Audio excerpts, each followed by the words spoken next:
So the theorem spectral resolution of the normal operator on the finite dimensional non-zero Hilbert space is unique.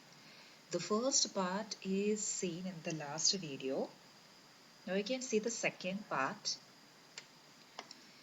If T is equal to alpha 1 Q1 plus alpha 2 Q2 plus etc. alpha k Qk is another spectral resolution of T. When the scalars alpha i's are precisely the distant eigenvalues of T. You have to prove that the two spectral resolutions are unique. That's our theorem. So you can rename this scalars as lambda 1 q1 plus lambda 2 q2 etc. lambda m qm.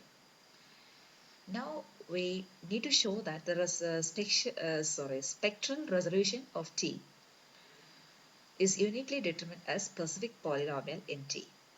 That is, T is equal to lambda dot p1 plus lambda 2 p2 etc. lambda m pn. See, you have to find that two spectral resolutions are unique. So I took here T is equal to lambda dot p1 plus etc. plus lambda m pm. Now see here T square is equal to, so lambda 1 square p1 square lambda 1 p1 into lambda 2 p2, that's those everything will be 0 because of pairwise orthogonal, so the remaining. Similarly, T power n is equal to lambda 1 power n p1 plus etc. lambda m power n pm, where n is any non-negative integer.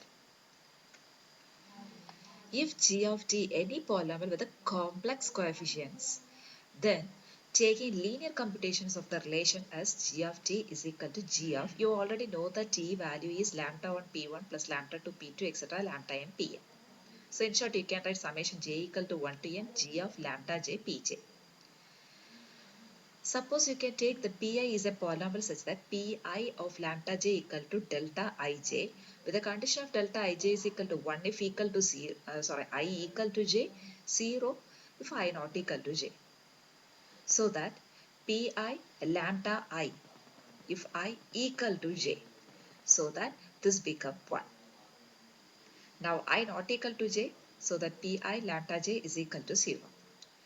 Now in the place of g, you can place as pi, so that this become pi of t is equal to summation j equal to 1 to n pi lambda j pj. And you know that pi lambda j is equal to delta ij, so submit here. Now I comma j is equal to 1 to m delta ij pj. And remember this, you have to substitute this value delta ij 1 if I equal to j and I not equal to j, the delta ij is equal to 0. Henceforth you will get p1, p2 etc. pm. So that is pi. So pi is equal to pi of t, which is a polynomial in t. Now we show that the existence of polynomial pi over the field of complex numbers whose condition is pi of t. You can take capital T also. T is equal to t minus lambda 1, t minus lambda 2, etc. t minus lambda I. So note this part, there is no t minus lambda I.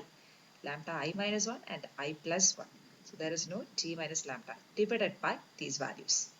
Such a purpose that pi of lambda I is equal to 1. You can see here, if you put t is equal to lambda I, this become lambda I minus lambda 1, lambda I minus lambda 2 as such the denominator. So by cancellation you will get 1. Right. And then pi of lambda j, if j not equal to I.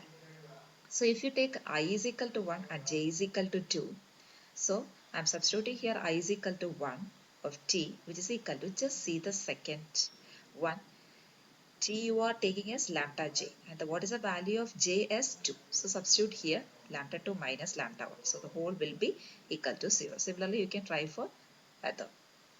So pi lambda j is equal to 0 if j not equal to I.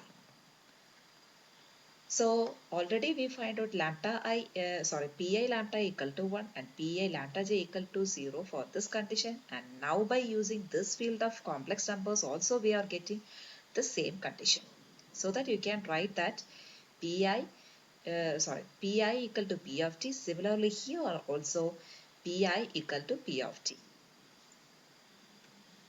If you apply the above discussion for Qi, because at the beginning we took T is equal to lambda on Q1 etc. lambda to Q2 be the another resolution.